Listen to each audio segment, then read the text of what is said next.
오늘 7절 9절에 보면 7절 8절에 보면 우리가 사나 죽으나 주를 위하여 살아야 되는데 그 이유가 뭐라고 했습니까? 우리가 주님의 것이기 때문에 그렇다고 얘기하는데 여러분 한번 생각해 보세요. 만약 내가 내 인생이 내 것이라고 한다면 여러분이 마음대로 살아도 아무 상관이 없습니다. 왜냐하면 내 것을 가지고 내가 마음대로 하는 것에 대해서 누가 무엇이라고 하겠습니까? 그러나 주인이 자신의 소유물을 마음대로 할 수 있는 것처럼 그런 경우인데요. 내 인생이 내 것이라고 한다면 내가 마음대로 살아도 돼요. 나를 위해서. 근데 내 인생이 내 것이 아니라 주님의 것이라면 주를 위해 살아야 되는데 우리가 왜 나를 위한 인생을 그렇게 고집하는가? 그 이유는 무엇이냐면 인생을 내 것이라고 여기고 살아가기 때문에 그렇습니다. 여러분은 무엇이라고요? 인생을 내 것이라고 여깁니다.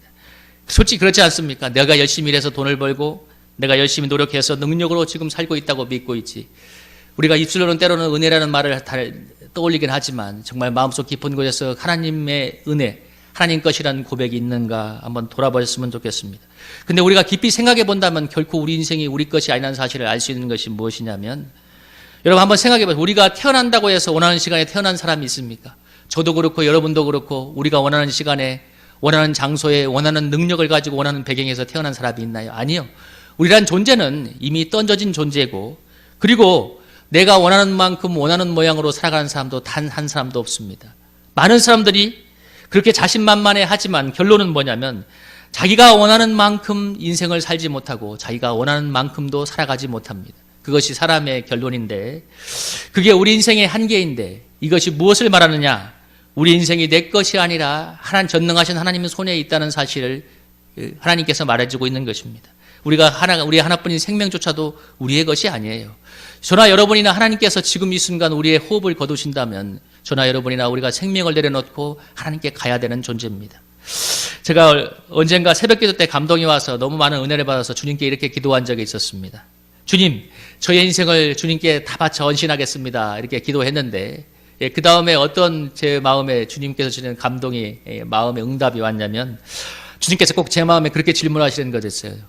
너의 인생이 네 것이냐 내 것이냐 그렇게 질문을 던지는 것 같더라고요. 그때 내가 그렇게 기도를 하니까. 근데 제가 그 주님의 질문을 받고 마음속에서 그런 대답을 했어요. 당연히 주님의 것이죠. 그때 주님의 그 다음 감동이 뭐였냐면 그러면 너는 내 인생을 가지고 왜 나한테 드린다고 얘기하니? 그건 내 것이 아니야? 이렇게 얘기했을 때 제가 그때 주님 앞에 뭐라고 했냐면 주님 제가 잘못했습니다. 회개합니다. 정확한 기도가 뭐냐면 주님 제 인생은 주님의 것이기 때문에 주님의 뜻대로 사용하여 주시옵소서. 여러분 그것이 맞지 않습니까? 내가 내 것을 가지고 드리는 것이 아니라 우리의 모든 것이 주님의 것이기 때문에 주님의 뜻대로 사용되어지기 위해서 주님께 올려드리는 것입니다.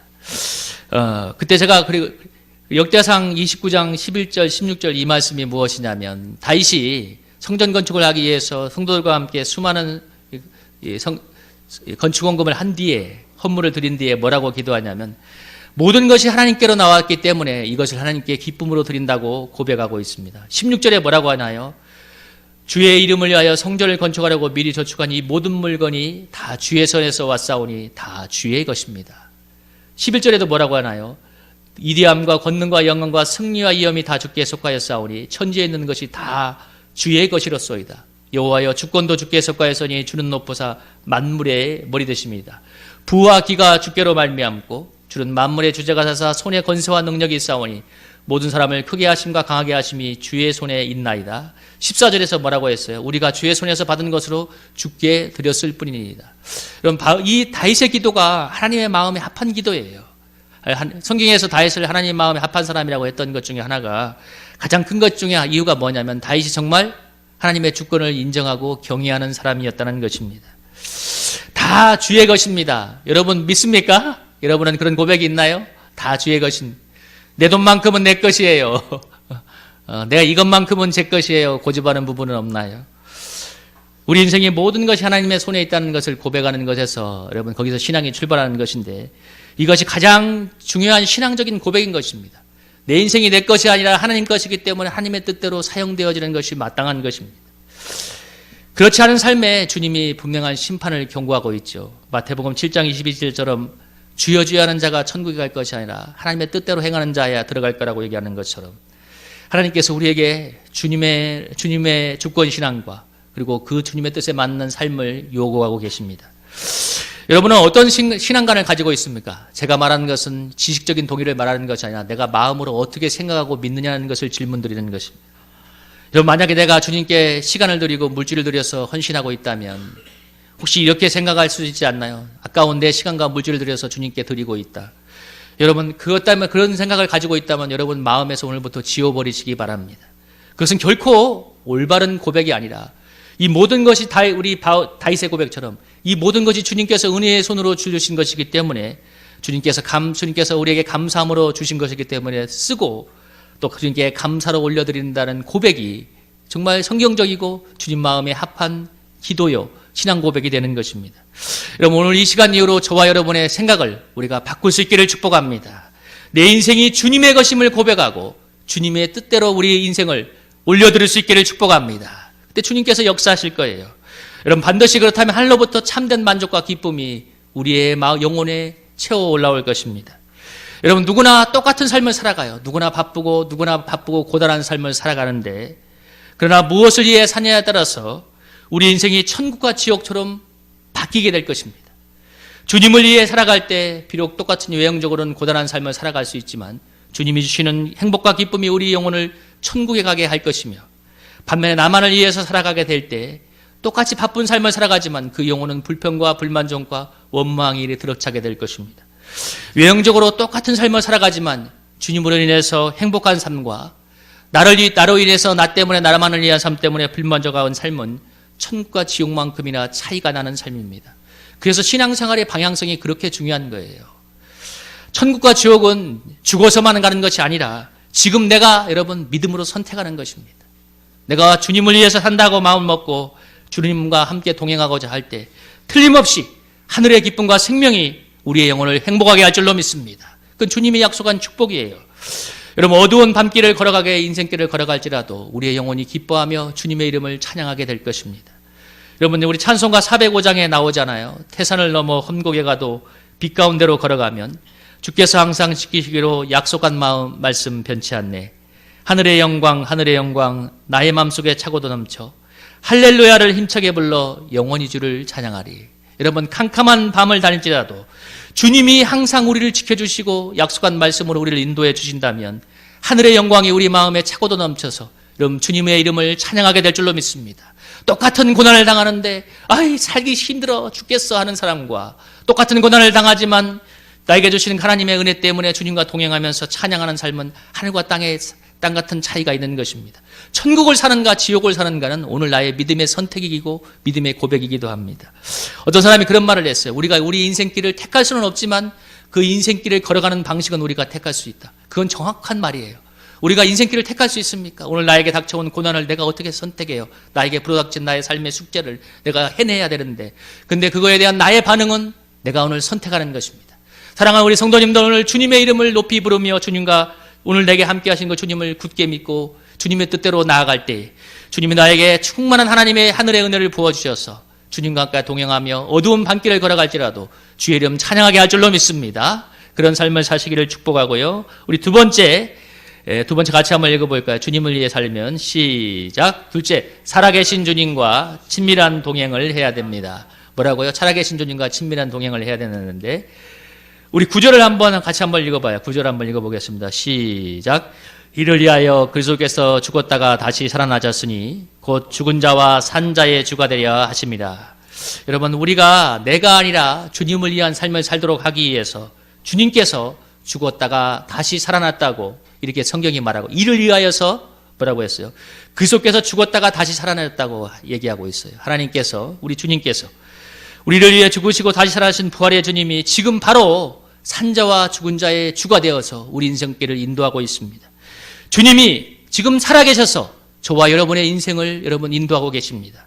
중요한 것은 이 살아계신 주님을 내가 날마다 믿음으로 고백하고 교제하고 체험하고 있느냐는 것입니다. 이거 아주 중요한 거예요. 내가 지금 이 주님을 지금 믿고 실제 체험하고 이 주님과 동행하는 삶을 살아가느냐는 것입니다. 화건하건대 지금 이 순간에도 주님은 여러분과 저의 마음과 전 인격과 우리의 삶에 역사하시는 살아계신 주님인 줄로 믿습니다. 그 주님의 이름을 부를 때 주님은 반드시 놀라운 구원의 역사를 행해 주십니다. 내가 지금껏 살아계신 주님이 내 마음속에 와 계심을 믿음으로 확신하고 주님과 친밀한 동행하는 삶을 살아갈 때 분명 우리의 삶은 달라지게 될 것입니다. 여러분 생각해 보세요. 주님이 우리 여간에 계시고 나와 함께 계신데 왜 우리의 삶이 달라지지 않겠어요? 그런데 지금 살아계신 주님과 친밀한 동행을 하지 않으니까 우리의 삶에 능력이 나타나지 않는 것입니다. 어느 목사님의 설교 중에 이런 조크를 했어요. 뭐라고 했냐면 교인들이 주일 예배를 드리고 교회 문을 나서려는데 주님이 따라오셨습니다. 그 목사님의 조크예요. 그러자 교인이 교회 문을 나서면서 주님 뒤를 돌아보면서 주님께 이렇게 말했습니다.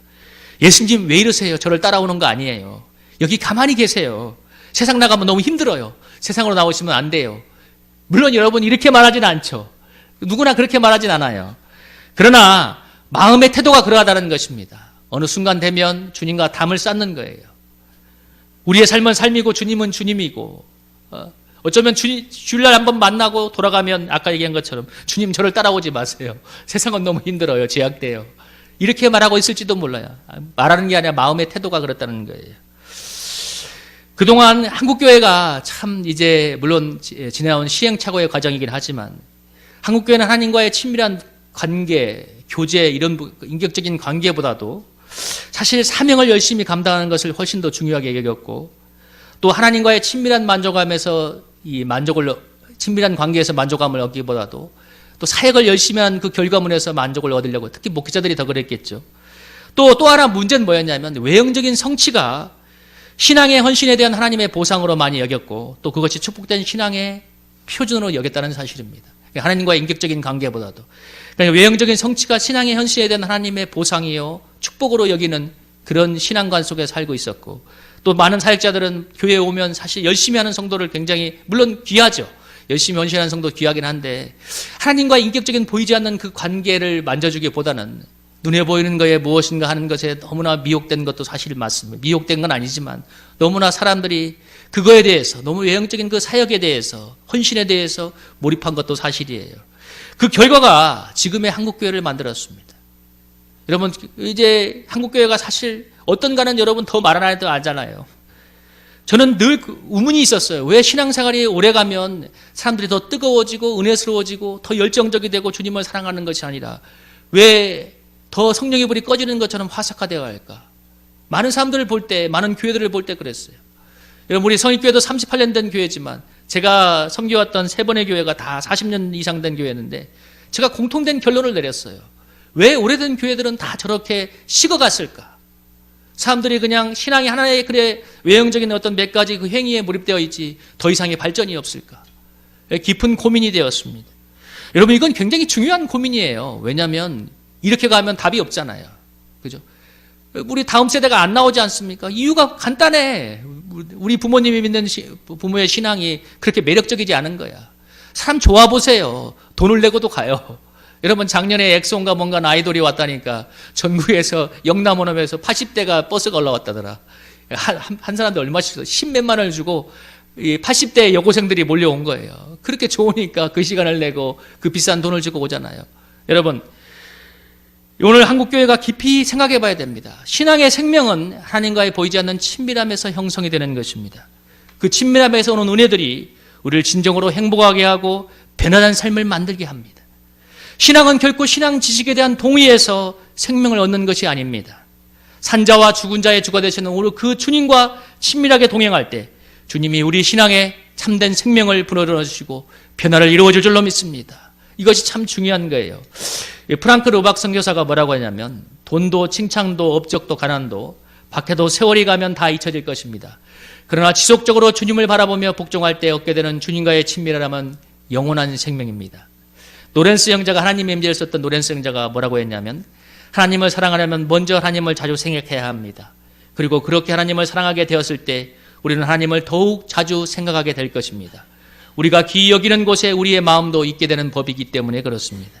여러분 오늘 말씀처럼 정말 우리가 주님을 사모하고 바라보려고 한다면 주님께서 우리를 친밀한 관계로 이끄실 것이고 그 친밀한 관계 속에서 임하는 놀라운 은혜와 생명들이 우리를 순종하게 만들며 사랑하게 만들며 헌신하게 만들며 우리를 변화되게 만들 것입니다.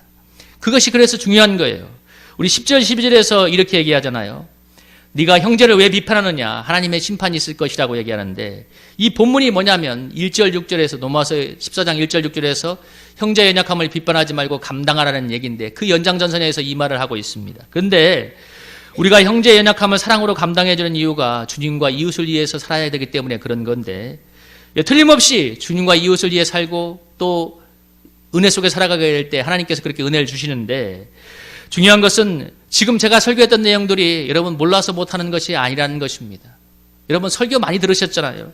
오늘 제가 하는 설교의 내용을 몰라서 저와 여러분이 못하는 게 아니잖아요. 여러분 몰라서 못하는 것이 아니라 여러분 정확하게 말하면 연약해서 못하는 것입니다. 우리가 어떻게 연약함을 극복하고 어떻게 주님께서 기뻐하시는 삶을 살아갈 수 있을까? 오늘 그거 하나를 마음에 담아 가졌으면 좋겠습니다. 그 비결이 바로 지금 살아계신 그 주님과 친밀한 동행함에 있다고 믿습니다. 우리가 주님과 친밀하게 교제하게 될 때 주님이 우리에게 찾아오셔서 정말 주님을 위해서 이웃을 위해서 살아갈 수 있는 넉넉한 힘을 부어줄 줄로 믿습니다. 주님과 친밀하게 동행하게 될 때 여러분 사랑이 우리가 어디 있어요? 우리는 사랑이 없습니다. 그러나 주님의 사랑이 우리 마음에 가득 차서 주님의 은혜가 가득 차서 여러분 형제를 사랑할 수 있는 그 힘이 나오게 될 줄로 믿습니다. 주님과 친밀하게 교제하게 될 때 행복도 나오고 여러분 모든 능력도 나오는 것입니다. 야고보서 1장 17절에서 말하기를 온갖 좋은 은사와 온전한 선물이 다 이로부터 빛들의 아버지께로부터 내려오나니 그는 변함도 없으시고 회전하는 그림자도 없으시니라. 모든 좋은 것들이 하나님께로부터 나온다는 사실을 믿으시길 바랍니다. 이 시간 이후로 우리 주님과 친밀한 동행하는 삶을 살아감으로써 모든 좋은 것을 덧입고 주님께서 기뻐하시는 주님을 위한 또 이웃을 사랑하는 그 삶을 살아가는 저와 여러분이 되기를 주의 이름으로 축복합니다. 우리 말씀을 한번 적용하면서 기도하기 원합니다. 이렇게 기도합시다. 하나님, 제가 마지막 결론부에 도전했던 것처럼 제가 몰라서 못하는 것이 아니라 우리는 죄가 가진 연약한 육신 때문에 하지 못합니다. 그게 사실 우리가 인정해야 될 부분이잖아요. 그러나 정말 오늘 지금 보이지 않지만 지금 내 마음에 와 계시는 그 성령 하나님과 친밀한 교통을 하게 되고 주님과 동행하는 삶을 살아갈 때 우리가 빈명변화된 삶, 주님이 기뻐하시는 삶을 살게 될 줄로 믿습니다. 우리 그런 은혜를 달라고 또 그런 주님과 친밀한 동행하는 삶을 살게 해달라고 우리 주의 일창하며 한번 간절하게 기도하겠습니다. 주여